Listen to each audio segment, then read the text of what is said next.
നമസ്കാരം. ഏണസ് അക്കാഡമിയുടെ മറ്റൊരു ക്ലാസ്സിലേക്ക് സ്വാഗതം. ഒരു പ്രധാനപ്പെട്ട ഇൻഫർമേഷൻ നിങ്ങളുമായിട്ട് ഷെയർ ചെയ്യാനാണ് ഇന്ന് ഈ ക്ലാസ്സിന് ആയിട്ട് വന്നിരിക്കുന്നത്. മറ്റൊന്നുമല്ല, നോട്ടിഫിക്കേഷനുകളൊന്നുമല്ല, ഉടൻ തന്നെ ഒരു നോട്ടിഫിക്കേഷൻ വരും. അത് വളരെ വലിയ ഒരു ഓപ്പർച്യൂണിറ്റിയാണ്. അത് നിങ്ങളെ അറിയിക്കുവാനും ഓർമ്മപ്പെടുത്തുവാനും തയ്യാറെടുപ്പുകൾ തുടങ്ങാനും വേണ്ടിയാണ് ഈ ഒരു ക്ലാസ്സുമായി നിങ്ങളുടെ മുമ്പിലേക്ക് വന്നിരിക്കുന്നത്.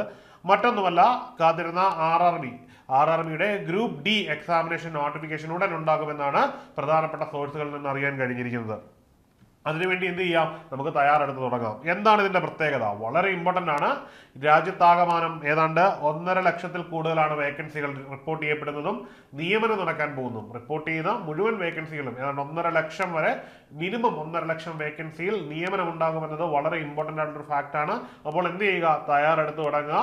നമുക്കൊരു വലിയ ഓപ്പർച്യൂണിറ്റിയാണ്. മാത്രമല്ല, വളരെ ലളിതമായ ഒരു പരീക്ഷയായിരിക്കും. എന്താണ്, എങ്ങനെയാണ് എന്നുകൂടി നമുക്ക് ഡീറ്റെയിൽ ആയിട്ട് പഠിക്കാൻ പറ്റും.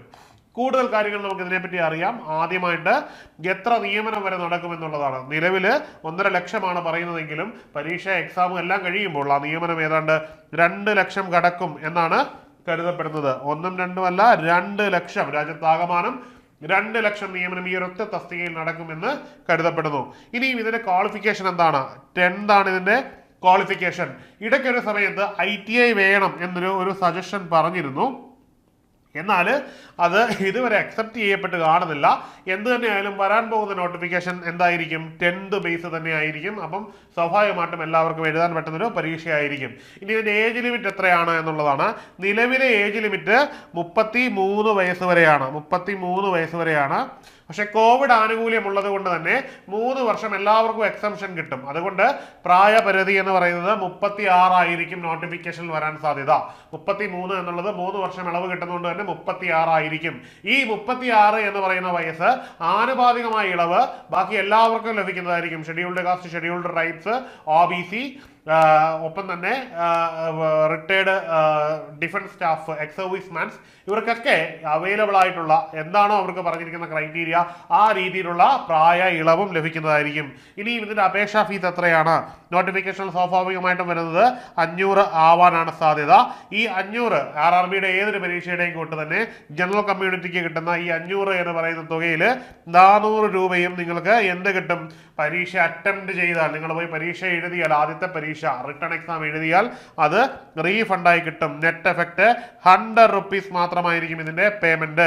ഇനി ഷെഡ്യൂൾഡ് കാസ്റ്റ്, ഷെഡ്യൂൾഡ് ട്രൈബിന് 200 250 ആയിരിക്കും ഇതിന്റെ ഫീ എന്ന് പറയുന്നത്. മനസ്സിലായല്ലോ? 200 അല്ലെങ്കിൽ 250 ആയിരിക്കും ഇതിന്റെ ഫീ. കൃത്യമായ നോട്ടിഫിക്കേഷൻ വരുമ്പോൾ മാത്രമേ നമുക്കത് പറയുവാൻ സാധിക്കുകയുള്ളൂ. അപ്പം ഈ ഒരു എമൗണ്ടിൽ മുഴുവൻ തുകയും ഷെഡ്യൂൾഡ് കാസ്റ്റ്, ഷെഡ്യൂൾഡ് ട്രൈബ് സമൂഹത്തിന് തിരികെ നൽകുന്നതായിരിക്കും. സ്ത്രീകൾക്കും ഫീസ് ഇല്ല എന്നാണ് അറിയുന്നത്. പക്ഷെ നോട്ടിഫിക്കേഷൻ കഴിഞ്ഞെങ്കിൽ മാത്രമേ അത് പറയുവാൻ കഴിയുള്ളൂ. അതും കംപ്ലീറ്റ് റീഫണ്ട് കിട്ടും എന്ന് പ്രതീക്ഷിക്കുന്നു. ഉറപ്പൊന്നുമില്ല. നോട്ടിഫിക്കേഷൻ ശേഷം അതിനെപ്പറ്റി പറയുന്നതായിരിക്കും. നിലവിൽ ഷെഡ്യൂൾഡ് കാസ്റ്റ് ആൻഡ് ഷെഡ്യൂൾഡ് ട്രൈബിന് 200 200 250 ആകാം. ഈ രണ്ടിൽ ഏതെങ്കിലും ഒരു ഫീസ് ആയിരിക്കാം. അത് പൂർണ്ണമായും റീഫണ്ട് ചെയ്യും.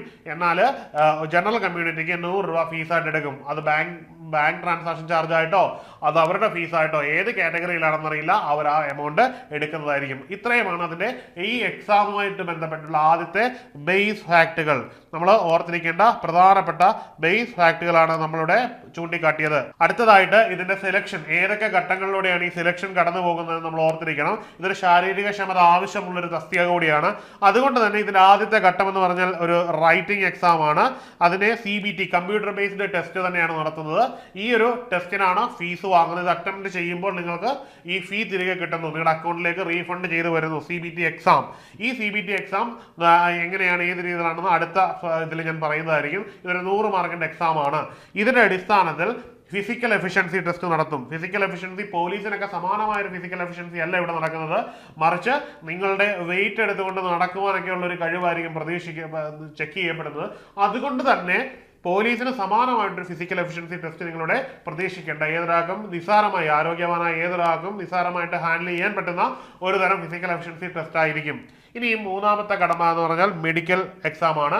മെഡിക്കൽ എഫിഷ്യൻസി ടെസ്റ്റ് ആണ്. അതിൽ നമുക്കൊന്നും ചെയ്യാൻ പറ്റില്ല.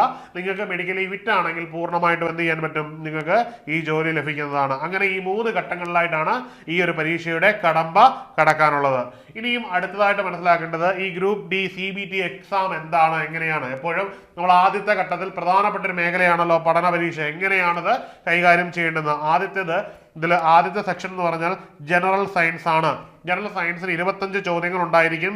25 ചോദ്യത്തിന് 25 മാർക്കുമായിരിക്കും. അതായത് ഒരു ക്വസ്റ്റ്യൻ ക്യാരി ഓവർ ചെയ്യുന്നത് 1 മാർക്കായിരിക്കും. ഒപ്പം തന്നെ 1/3 എന്തുണ്ടാവും, നെഗറ്റീവും ഉണ്ടായിരിക്കും. രണ്ടാമത്തെ ഭാഗം എന്ന് പറഞ്ഞാൽ ജനറൽ ഇന്റലിജൻസ് ആൻഡ് റീസണിംഗ് ആണ്. അതിന് 30 മാർക്കാണ് ഇതിലുള്ളത്. ഈ പരീക്ഷയിൽ ഏറ്റവും കൂടുതൽ മാർക്കുള്ളതും ഏറ്റവും കൂടുതൽ വെയിറ്റേജ് ഉള്ളതുമായ ഒരു മേഖലയാണ് ജനറൽ ഇന്റലിജൻസ് ആൻഡ് റീസണിംഗ് എന്ന് നിങ്ങൾ ഓർത്ത് വെച്ചേക്കുക. അടുത്തതായി വരുന്നത് മാത്തമാറ്റിക്സ് ആണ്. അതിന് 25 മാർക്കും 25 ക്വസ്റ്റ്യനുമാണുള്ളത്. അടുത്തത് ജനറൽ അവയർനെസ്, GK എന്ന് പറയുന്ന കറണ്ട് അഫയേഴ്സ് ഉൾപ്പെടെ വരുന്ന GK ആണ് ഇവിടെ വരുന്നത്. ഇവിടെ 20 മാർക്കാണ് വരുന്നത്. വളരെ കുറവ് വെയിറ്റേജ് ആണ്. അതായത് GK എന്ന് പറയുന്ന മേഖലയ്ക്ക് വെയിറ്റേജ് വളരെ കുറവാണ്. ഇവിടെ നമ്മൾ ശ്രദ്ധിക്കേണ്ടുന്ന ഒരു വളരെ പ്രധാനപ്പെട്ട ഒരു പോയിന്റ് ഉണ്ട്. മറ്റ് പരീക്ഷകളിലൊക്കെ കാണുന്നത് പോലെയുള്ള ഒരു സാധനം ഇതിലില്ല. അത് ഇംഗ്ലീഷ് ആണ്. പൊതുവെ ബുദ്ധിമുട്ടുള്ള, അതായത് സാധാരണക്കാർക്ക് കുറച്ച് ബുദ്ധിമുട്ടുള്ള ഒരു മേഖലയാണ് ഇംഗ്ലീഷ്. അതില്ല എന്നതൊരു വലിയ അഡ്വാൻറ്റേജ് ആയിട്ട് നമ്മൾ കണക്കാക്കുക. അതായത് അത് ബുദ്ധിമുട്ടായിട്ടുള്ളവർക്ക് കണക്കാക്കുക, എന്നാൽ അത് അറിയാവുന്നവർക്ക് അതൊരു ഡിസഡ്വാൻറ്റേജാണ്. രണ്ട് രീതിയിലും ഇത് വരുന്നുണ്ട്. അപ്പം ഇംഗ്ലീഷ് എന്ന് പറയുന്ന ഒരു മേഖല ഇതിലില്ല എന്നത് ഒരു പ്രധാനപ്പെട്ട ഒരു ക്രൈറ്റീരിയ ആയിട്ട് നിങ്ങൾ മനസ്സിലാക്കിക്കൊള്ളുക. ഇനിയും എങ്ങനെ പഠിക്കണം എന്നുള്ളത്, ഏതൊക്കെ സബ്ജക്റ്റ് ആണ് എന്നുള്ളത് വീണ്ടും ഡയഗ്രമാറ്റിക് ആയിട്ട് തന്നെ പ്രിപ്പയർ ചെയ്തിരിക്കുകയാണ്.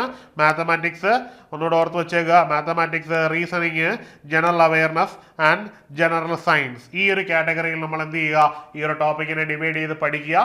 പഠിച്ചാൽ വളരെ എളുപ്പം നമുക്ക് കിട്ടാവുന്ന, ക്രാക്ക് ചെയ്യാൻ എളുപ്പമുള്ളൊരു പരീക്ഷയാണ് ഇത്. ഓക്കെ, ഈ ഒരു വിവരം നിങ്ങൾ ഓർത്ത് വെക്കുക. നിങ്ങൾ ഉടൻ തന്നെ പ്രിപ്പയർ ചെയ്ത് തുടങ്ങുക. നോട്ടിഫിക്കേഷൻ മിസ്സാക്കാതിരിക്കുക. നിങ്ങൾ എന്ത് ചെയ്യുക, അപേക്ഷിക്കുക എന്നത് വളരെ പ്രധാനപ്പെട്ട ഒരു കാര്യമാണ്. നോട്ടിഫിക്കേഷൻ വരുന്ന ആദ്യ സമയങ്ങളിൽ തന്നെ ഇത് അപേക്ഷിക്കണം. കാരണം ഇന്ത്യ മുഴുവൻ നടക്കുന്ന ഒരു പരീക്ഷയാണ്, വലിയ വേക്കൻസിയാണ്. ഇത് കാത്തിരിക്കുന്നവരുണ്ട്. അതുകൊണ്ട് തന്നെ സൈറ്റ് ഒക്കെ ഹാങ് ആവാനുള്ള സാധ്യതയുണ്ട്. അപ്പം എല്ലാവർക്കും ആശംസകൾ. എല്ലാവരും പ്രിപ്പയർ ചെയ്ത് തുടങ്ങുക. ഏതൊരാൾക്കും കിട്ടാവുന്ന വളരെ സാധാരണഗതിയിലുള്ള വളരെ ലിബറൽ ആയിട്ടുള്ള ഒരു എക്സാം ആണ് പൊതുവെ നടന്നു കാണുന്നത്. അതുകൊണ്ട് തന്നെ തയ്യാറാകാം.